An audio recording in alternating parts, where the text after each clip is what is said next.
Di tengah iklim wacana publik yang sering panas oleh perdebatan nasab, perbedaan mazhab, dan klaim kebenaran tunggal, Profesor Dr. K.H. Said Aqil Siraj mengajukan satu prinsip penting. Selesaikan dengan ilmu, bukan dengan marah-marah. Seruan ini bukan hanya pesan etis, tetapi juga seruan filosofis yang sangat relevan dalam menjaga keberadaban umat beragama di tengah perbedaan. Dalam sebuah ceramahnya, beliau berkata tegas, kalau ada masalah nasab, silakan selesaikan secara ilmiah, bukan dengan emosi. Kita ini ahli waris Nabi, bukan preman pasar. Ucapan ini menyentuh akar problem epistemologis dan etis umat Islam hari ini. Banyak yang mengaku membela kebenaran, tetapi kehilangan akhlak keilmuan dalam menyampaikannya. Dalam ilmu logika klasik, menyelesaikan perbedaan secara rasional berarti menghindari kekeliruan berpikir seperti menyerang pribadi lawan debat, bukan argumennya. Sayangnya, banyak diskursus hari ini yang menjebak publik pada logika sesat ini, menukar kritik ilmiah menjadi caci maki personal. Padahal, seperti diingatkan oleh filsuf besar Immanuel Kant dalam tulisannya What is Enlightenment? Enlightenment is man's emergence from his self-imposed immaturity. Pencerahan adalah keluarnya manusia dari ketidakdewasaan yang ia ciptakan sendiri. Ketidakdewasaan intelektual menurut Kant muncul ketika seseorang berani berpikir sendiri dan bertanggung jawab secara rasional atas keyakinannya. Hal ini selaras dengan semangat K.H. Said Aqil Siraj. Tidak cukup hanya membela kebenaran, cara menyampaikannya juga harus benar. Pesan ini sejalan dengan pemikiran Tariq Ramadan, filsuf Muslim kontemporer yang menyatakan, we must be intelligent in our faithfulness and faithful in our intelligence.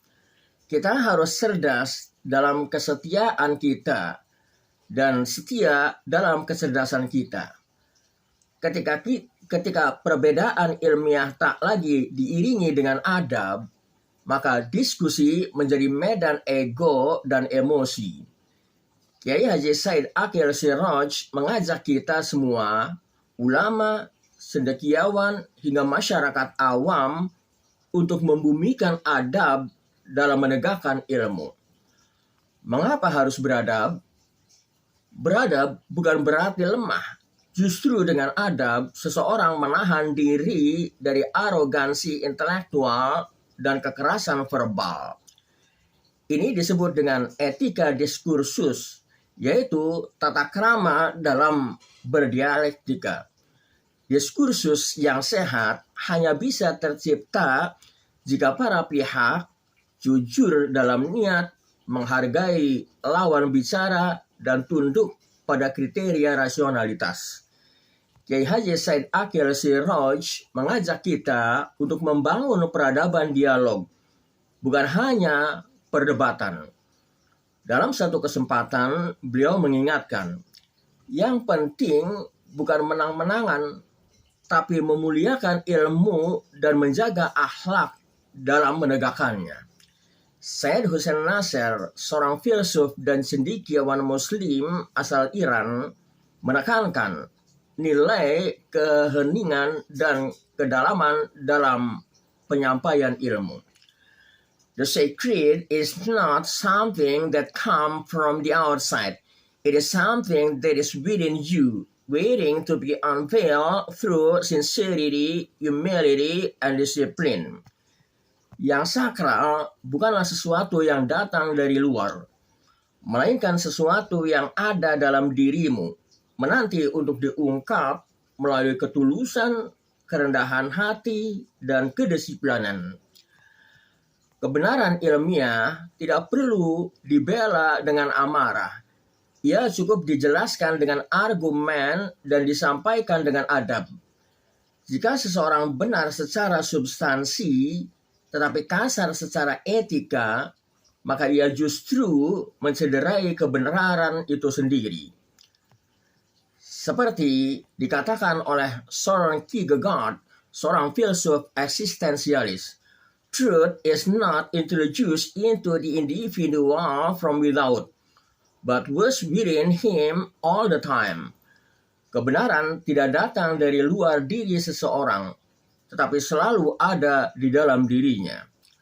Dan Haifa Yunis, pakar spiritual Islam kontemporer, mengingatkan kita tentang keikhlasan dalam dunia yang gaduh. In an age where everything is broadcasted, sincerity is the most radical form of resistance. Di zaman ketika segalanya disiarkan, ketulusan adalah bentuk perlawanan yang paling radikal. Mari kita keluar dari kemelut ini.